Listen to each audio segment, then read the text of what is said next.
మరి కాసేపట్లో పార్లమెంట్లో బడ్జెట్ను ప్రవేశపెట్టనున్నారు కేంద్ర ఆర్థిక మంత్రి నిర్మలా సీతారామన్. ఆమె వరుసగా 8వ సారి బడ్జెట్ ప్రవేశపెడుతున్నారు. ఈ పద్దు కోసం దేశవ్యాప్తంగా పేదలు, మధ్యతరగతి ప్రజలు, వేతన జీవుల నుంచి పారిశ్రామికవేత్తల వరకు ఆసక్తిగా ఎదురుచూస్తున్నారు. ఆర్థిక సర్వే నేపథ్యంలో ప్రధాని మోదీ వ్యాఖ్యలతో ఈ బడ్జెట్లో మధ్యతరగతి జీవులకు ఊరట లభిస్తుందని అంచనాలు పెరుగుతున్నాయి. ఈ బడ్జెట్ వ్యవసాయం, గ్రామీణ ఆర్థికంపై ఫోకస్ చేస్తుందని తెలుస్తోంది.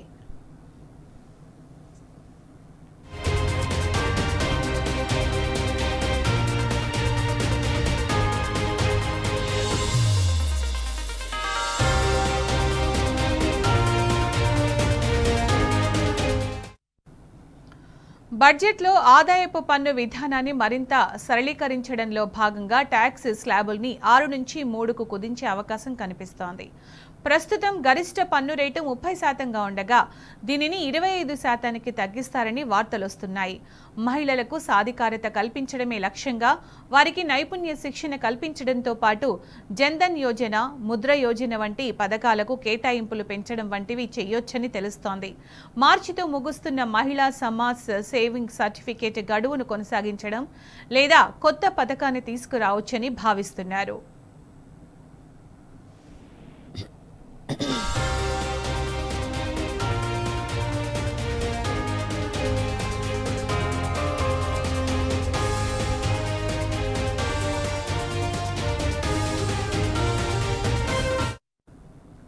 సౌర విద్యుత్తును ప్రోత్సహించేందుకు పీఎం సూర్య ఘర్ ముఫ్త్ బిజ్లీ పథకానికి రాయితీ కోసం బడ్జెట్లో కేటాయింపులు పెంచే అవకాశం ఉంది. గ్రామీణ పేదల సొంతింటి కలను సాకారం చేయడానికి హౌసింగ్ ఫర్ ఆల్ పేరుతో సాయం చేయనుంది.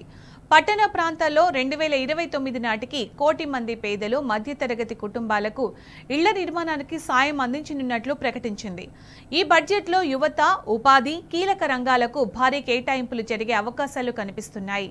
నిర్మాణం, జౌళి, ఈ-కామర్స్, పర్యాటక రంగాలు పెద్ద సంఖ్యలో యువతకు ఉపాధి కల్పిస్తుండగా ఆయా రంగాలకు మరిన్ని కేటాయింపులు ఉండొచ్చని తెలుస్తోంది. దేశ ఆర్థిక వ్యవస్థకు వెన్నెముక వంటి ఎంఎస్ఎంఈ రంగానికి ప్రభుత్వం నుంచి నిరంతర సహాయం అందేలా చర్యలు తీసుకునే వీలుంది.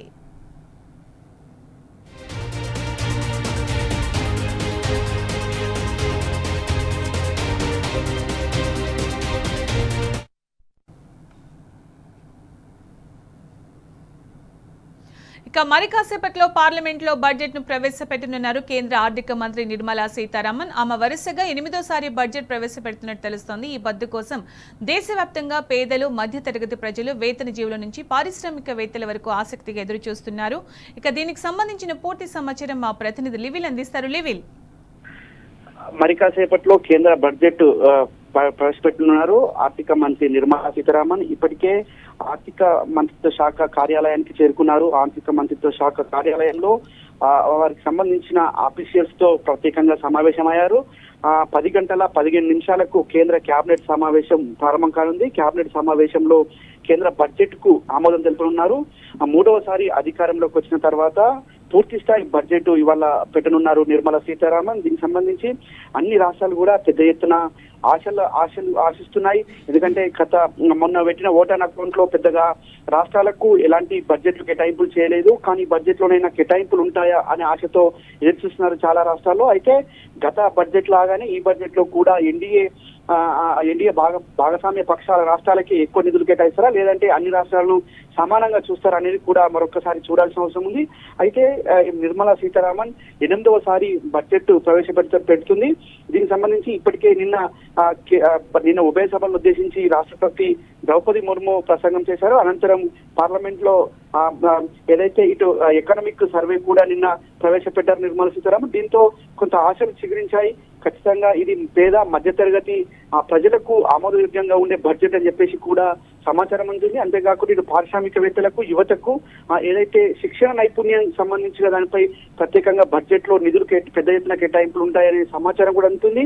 అయితే ఇవి కాకుండా అనేక ఇటు ఫారెన్ ఎక్స్చేంజ్ కావచ్చు, అనేక ట్యాక్స్ పేయర్స్ సంబంధించి ప్రత్యేకంగా గత కొద్ది రోజులుగా ట్యాక్స్ పేయర్స్ కూడా లిమిట్స్ పెంచాలని చెప్పేసి కూడా చెప్తున్నారు. దానికి సంబంధించి కూడా ఈ బడ్జెట్ లో ఏమైనా మినహాయింపులు ఉంటాయేమని చెప్పేసి కూడా పెద్ద ఎత్తున ట్యాక్స్ పేయర్స్ అంతా కూడా ఆలోచిస్తున్నారు. ఏదేమైనప్పటికీ మరి కాసేపు ఈ బడ్జెట్ సమావేశాలు ప్రారంభంగానే ఈ బడ్జెట్ సమావేశాలు ఈసారి 2 దఫాలుగా నిర్వహించనున్నారు.